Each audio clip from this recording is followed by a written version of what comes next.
Hi. Hi, how are you? I'm good. How are you doing? I'm doing great. Thanks for accepting my request and accepting to talk with me. Sure. Yeah. No, thank you for inviting me. I'm really excited. So I thought to introduce you to my audience. Okay. So can you please introduce yourself? Sure. So my name is Kerriann Ostlund, and I am a Massachusetts-based author. I published my novel Good Enough based on true events coming up on 3 years ago, back in May of 2018. Okay, so I saw you are releasing your third novel. You are ready to release your third novel. Yes. So I'm in the process of editing. So I'm hoping within the next 9 months or so, my newest novel should be released, as long as I stay on top of the editing process. Okay, so you are from? I'm from Boston. Okay, so can you tell me about your work from the beginning? Sure. The book that I'm currently promoting or the one that I'm writing? Yeah, both. Both. Okay. So my book that came out in 2018, Good Enough based on true events, that is based on my real life experiences being in an emotionally abusive relationship. I was abused by my ex-boyfriend for close to about 7 years. And so part of my healing process was to write this novel. And I talked to some of my friends that this is what I was doing kind of for my own healing. And they said that they really felt that I should publish. So that's what I did. One, sorry to interrupt you. You are not being in camera completely. Oh, okay. Yeah. So Is this little better? upwards so that Okay, like this? yeah, now it's good. Okay, Yeah. sure. So that was how my novel was published back in 2018. So I've had a lot of different speaking engagements, a lot of educational opportunities. I've been talking at a lot of high schools and middle schools about dating violence in teenagers. So it's been really valuable work.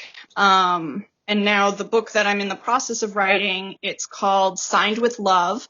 And it is about my experiences from a very fictional standpoint of being adopted. I was adopted when I was 3 years old.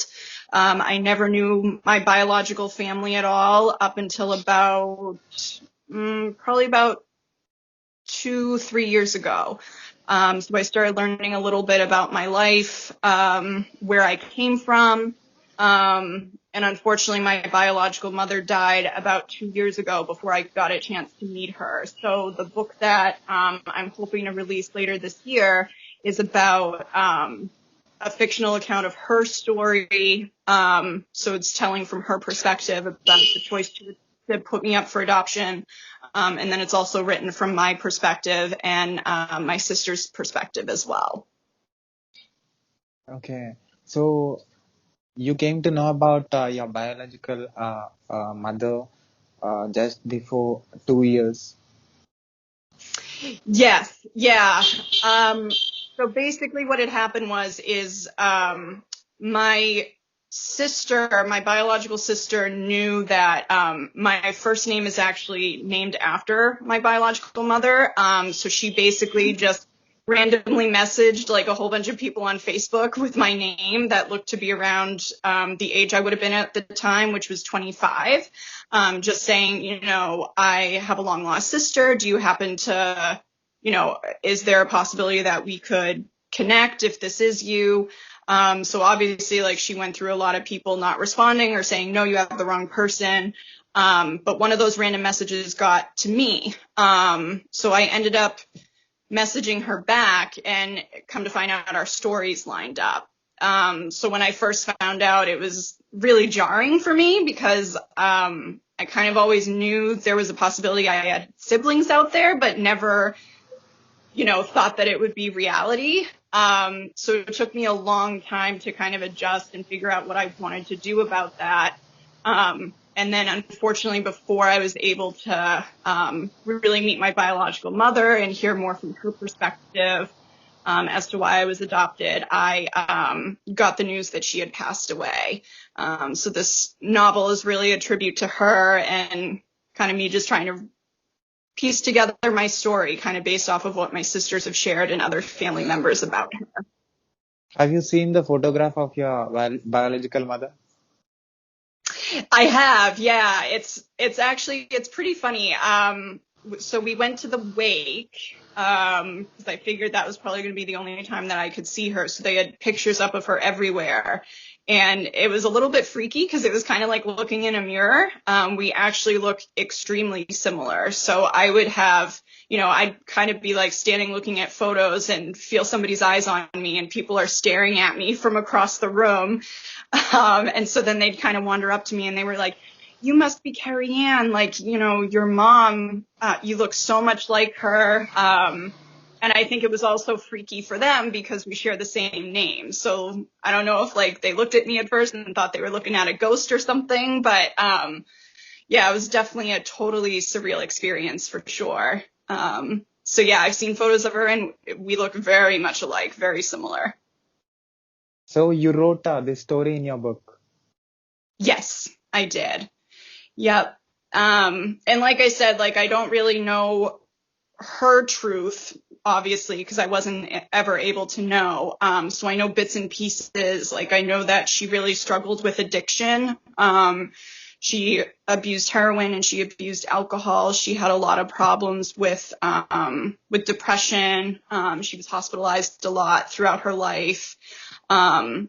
So I kind of just took those elements of it and put it into this novel. So it's not so really like nothing about it is truth, but it's also my way to kind of heal and also try to get the story out there about adoption too, because I think that there's a lot of misconceptions about adoption, and I think a lot of people don't realize a lot of the complications behind being adopted and how it really affects everybody. It affects the adopted child, it affects the biological family, it affects the adoptive family. So I'm hoping that writing this work of fiction will bring a lot of those issues to light. So you said you wrote about your personal life at the same time you wrote about your biological mother and your past, right? So Yeah. those two are separate books, or in one book you put both? No, two separate books. So the one that is based off of my real life experiences is my novel Good Enough. That's already been published. What is the name? It's called Good Enough. Good Enough. Okay. Yeah. Mm-hmm. And about your mother? It's called Signed with Love. Okay. So both are real stories. Yes. Yeah. Okay. Okay. So when did you write both of your books? So my first novel, So Good Enough, that's based on my experiences of being abused, that was written, I want to say like most of 2017, end of 2016 into 2017. And then it was published in 2018. Signed with Love, I started writing back in 2018 as well. So it was kind of like my novel got released in May for my true story, and then I started writing this fictional story probably in October or November of 2018. And so I've been, slowly picking away at it, even now going into 2020, just doing different editing and things like that for it. So yeah, both processes in total, it's coming up on probably 4 years that it took me to write each novel between the two combined. So when did you get a message from your biological sister? I got the message from her in 2017, if I recall, like early 2017. It's kind of funny because She had actually sent a message request on Facebook actually 2 years before that, so in 2015. But because it was in a different inbox from my regular Facebook messages, I didn't happen to stumble across it until 2017. So here I was finding this message 2 years later, had no idea like if her account was still active, if I could even still get in touch with her. So even that was a big question. Like, do I even still reach out to this person who, messaged me 2 years ago and I never got back to her? But we were able to connect. So yeah, 2017 was when it happened. And we had like brief contact, but because I wasn't really sure what type of relationship I wanted with her, we kind of petered off and didn't really talk up until October of 2018, which was when my biological mother died. And so now we've been in communication since. When she responded and when you met her physically? I didn't meet her physically until my mother's wake.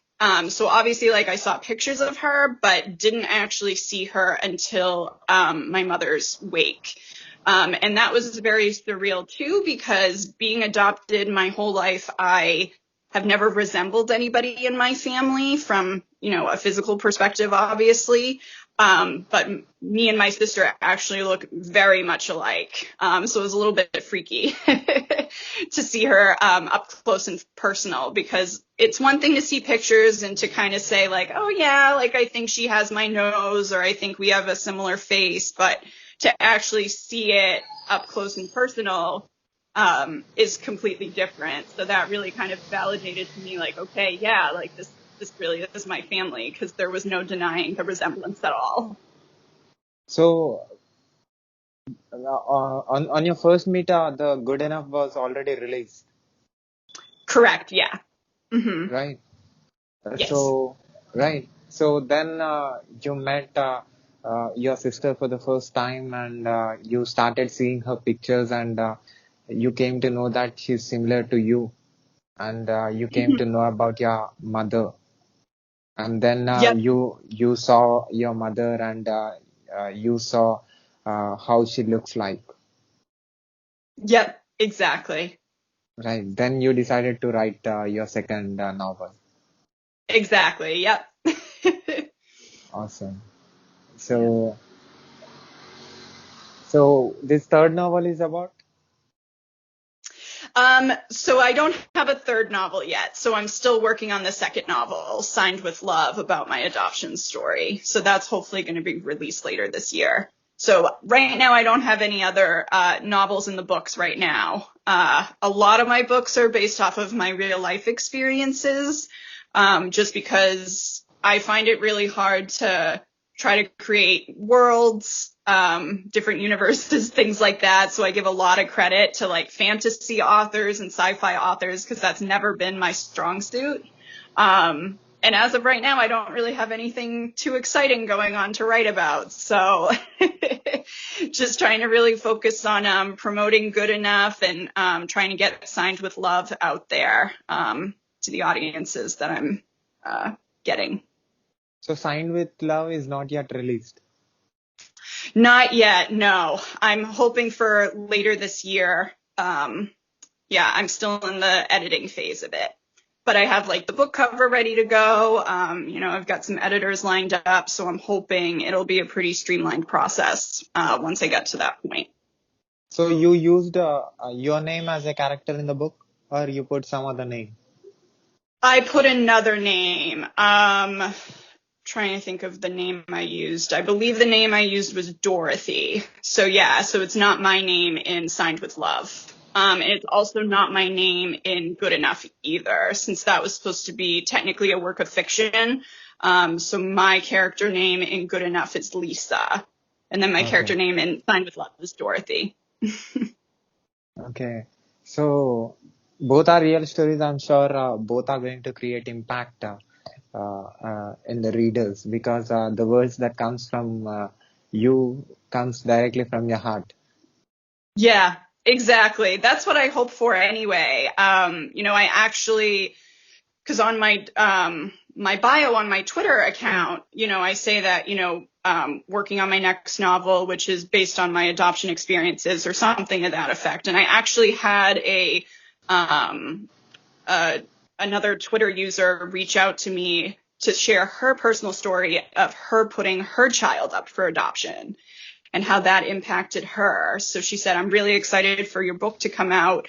I'll definitely buy it because so many people don't understand all of the complications that come with adoption. So, already I kind of have like this little following going on for this book.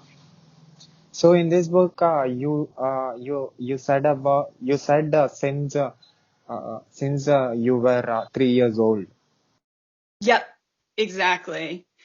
Yeah. So the way I have it based is I actually have all three of the main characters. So myself, my biological mother, and my biological sister.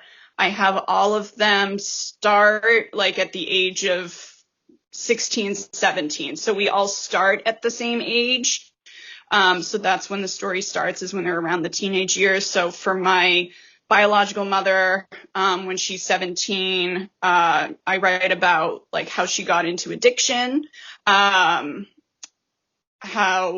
she came to be pregnant, the type of relationship she was in. And then with my sister, when she's 17, I'm more writing about how she comes to find out that she has an adopted sister.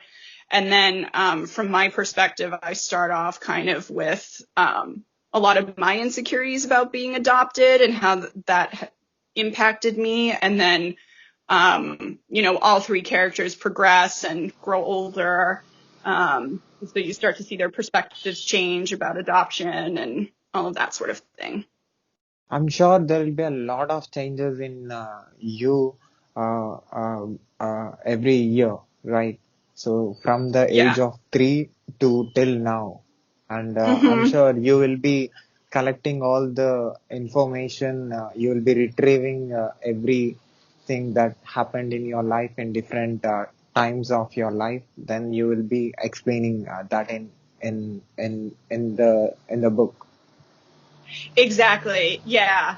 Yeah. Because so much about adoption that I don't think a lot of people realize is there's this sense of identity that you kind of feel like is missing. Like somebody once described adoption as kind of being like, you're kind of like this floating vessel out in the middle of the sea. Like you're not anchored to anybody. You have no ties to anybody.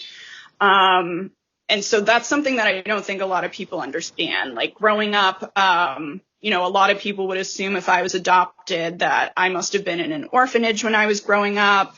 So like there's just a lot of misconceptions about adoption and how it just impacts the person who's adopted as well as, all of the families involved.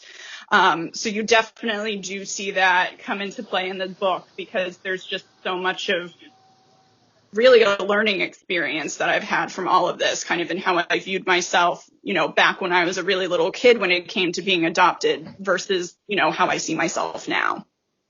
Especially people who got adopted and who are adopting children will connect this book, I think. Yeah, definitely. Definitely. And adoption itself, at least in the United States, has actually changed very greatly from when I was adopted. So when I was adopted back in 1995, you still had the option at that point to have your adoption closed, meaning that once the adoption was finalized, there was no chance of connecting with any of the biological family. You didn't have any sort of connection to them at all. There was obviously a choice in that. My parents had decided to have it closed because my biological father was really unsafe. He was incarcerated at the time that the adoption was being finalized. Just generally was not a very good guy. But now, in the United States, they really have gotten rid of closed adoptions. Now they really only do closed adoptions if it's like a pretty significant child abuse case. So now you kind of run into the aspect of kids who are being adopted that kind of have like this dual life. Like they have the life with their adopted family, and then there's also still the exposure and the connection that they have with their biological family and how that impacts them. So even that is like very different. And so even just seeing today how kids kind of respond to being adopted is really interesting too. So, what is the message that you're giving to the world with this second book? So I think the message I'm really giving is that adoption really, it's not cut and dry. Like I think a lot of people, like I think when a lot of people think about adoption, they think about the movie Annie. Like they think about how like Annie grew up in an orphanage her whole life. She ends up getting, taken in by Daddy Warbucks, and then she goes on to have this great life, and she's living in a mansion in New York somewhere or whatever, and she's totally loved. And that's not always the reality. And to be honest, no matter how much your parents kind of explain to you what being adopted means, to a certain extent, I feel like there's always this sense of shame or this sense of embarrassment about being adopted. And so I'm trying to raise awareness to that, and also just the fact that there are so many different factors that come into play when you think about a child being adopted that I don't think a lot of people realize. Like, I don't think they realize the impact too of one making that decision to adopt, but then also having to live with that decision too. So I'm hoping that in writing this novel and having these three perspectives that will kind of raise some more awareness, just kind of to all of the different things that come into being adopted and all of the factors that come into play.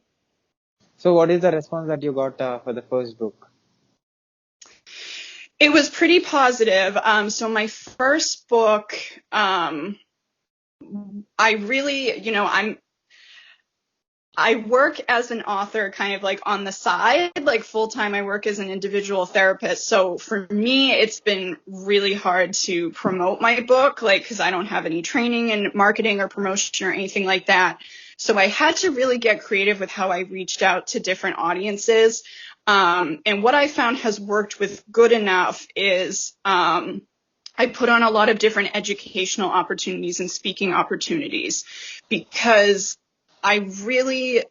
because I was in such an abusive relationship for so long, it really matters to me that teenagers understand dating violence, the dangers behind dating violence, the signs to look out for, especially since like a lot of teenagers, this is their first serious relationship. So I've spoken at middle schools and high schools. I've even spoken at a couple of social service agencies that do a lot of work with at-risk youth, kind of providing that education and trying to do symposiums. And so it's been very humbling to do that work because I would say at every event that I've done, I've had somebody come up to me afterwards to say, like, thank you for sharing your story. And they either disclose that they themselves were in an abusive relationship or they know somebody who is.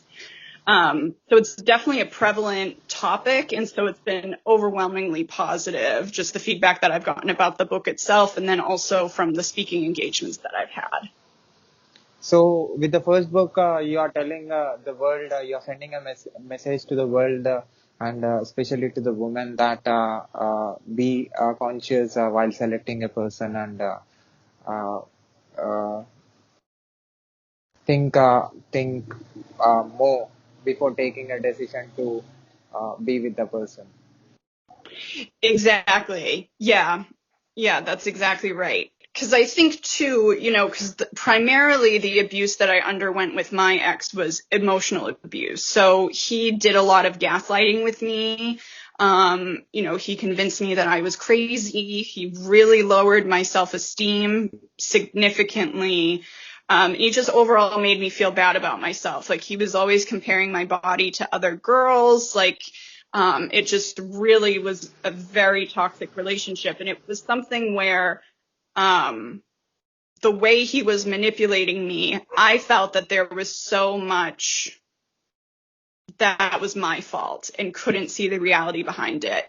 And I think that unfortunately that happens with a lot of teenage girls, because if this is your first true serious relationship, like you're really invested in it. If you don't have any other experiences being with a partner, then naturally, like you might not even be aware of the emotion, the toxic traits of that person or that relationship. So yeah, I'm definitely trying to get that message across, because I also strongly believe too that anybody who is like a true emotional abuser, they're going to manipulate you based off of what they prey on your weaknesses of. So everybody who's emotionally abused, they're going to have a little bit of a different story because it's going to be so individualized to them. So just also trying to get the message across too that that emotional abuse is not always like this cookie cutter kind of category, and that you have to be really vigilant, and really kind of constantly, just monitor that. And kind of see where the relationship is. And as soon as you feel like it's toxic, just to get out as soon as you can. Okay. So, so do you have anything to say to the world? I think all that I would say is that I hope that you are interested in both of my novels. I hope that if you choose to read, it makes a difference to you. And if you are struggling with similar issues that we've talked about here, I just want you to know that you're not alone.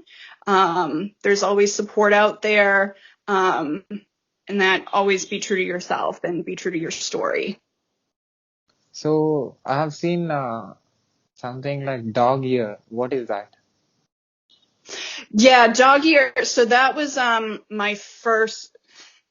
So that was a novel that I published back in high school, and I don't like to talk about it because it's kind of an embarrassing book.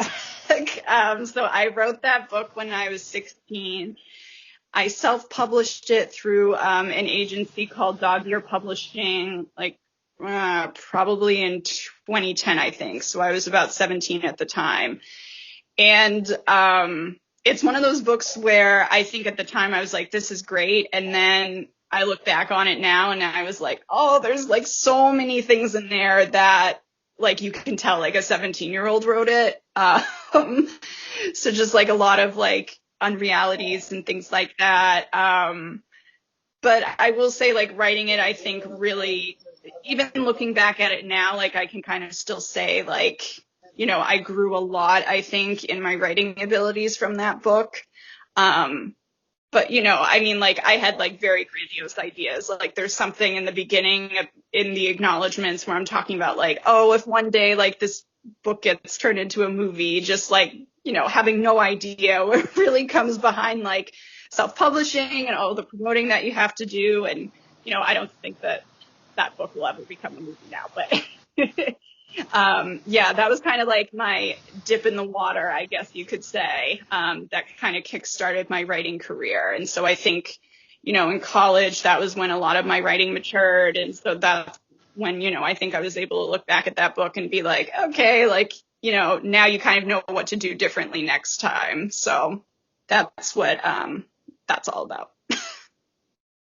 So this story of yours looks so real and so personal, and your books also is completely personal. So I want your 100% permission to publish this video on YouTube and on social media on internet, Yeah, absolutely. because this is the first time I'm talking with a person who wrote a book completely raw. I think it's raw. Yeah, it's very raw. Yeah. Yeah, and I mean, the reason that Good Enough is like considered a work of fiction is just because, even though I was in such an abusive relationship, like I still want to respect my ex's privacy too. So that's why it was published as a work of fiction. But I'd say probably about 90% of that book is based on things that actually really happened to me. So yeah, you have my permission to use it. So can I put this video on my YouTube channel, on social media, on internet? Yep, absolutely. Okay. So what are your book names? The first book name is Good Enough. Good Enough, and the second one, Signed with Love. Fine, which is not yet come. Not yet come. Yeah, hopefully later this year. Okay, I'll talk with you once if it comes out in the market. Okay, Okay, that sounds good. Yeah, I will talk and will talk about it. Okay, that sounds like a good idea. Yeah, I'm totally open to that. So at last, have you seen previous videos of mine on my YouTube channel? I have, yeah. I saw the most recent one. I think it was an author that you had interviewed from Michigan, was it? Yeah. So yeah, and then I saw the video too of the couple that you interviewed that I think they're traveling the world or something, right? Yeah, moving to Canada. Oh, okay, gotcha. Yeah. Britishers Yeah. So, moving to Canada. yeah, wow. I know, which I'm sure is a huge move in and of itself. So, yeah. Yeah. So what you felt after seeing the content that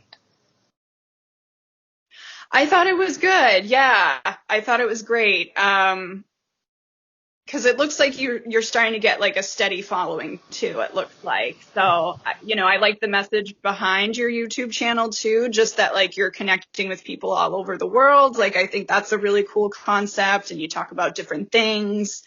So yeah, I'll definitely give you a shout out too on my social media. uh, there is something which is common in between you and me. You are telling the real story and I'm showing the real people. Yeah, exactly. Yeah, very true. Two So, parallels. Yeah. yeah, I will definitely buy your book and I will try to promote it as much as I can. Okay, I really appreciate that, and I'll do the same for you. Thank you for giving me your valuable time and explaining me your valuable life experience and telling me about your book, which contains your life experience. Yes, thank you. I really appreciate the time and you reaching out to me. It means a lot. Yeah. Take care. Keep All going. right, thanks. Yep, you too. All right, Bye. bye.